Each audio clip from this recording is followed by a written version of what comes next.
Are there any other tools that you use regularly? They could be tools related to producing your videos, or they could be software tools like an IDE.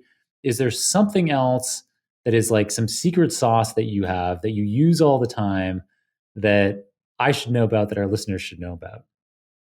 So in terms of video creations, I am using a Adobe Suite, which basically combines all your graphic design needs. You have a software of working with raster images. You have a software working with vector images, or with videos, audio.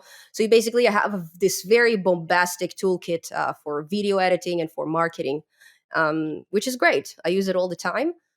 But in terms of IDEs or any secrets that I can share in the realm of programming, I can tell you that I have any of these because I'm using the most simple IDEs in the world. I'm using Sublime, I'm using Jupyter Notebook. Sometimes I'm using a cloud-based program called Wayscript. They have a really nice way of sharing code via cloud. But I'm using the most traditional Wayscript? tool. Yeah, Wait, Wayscript. I hadn't heard of that. So that is a new one. No, And it allows you yeah. to collaborate on code?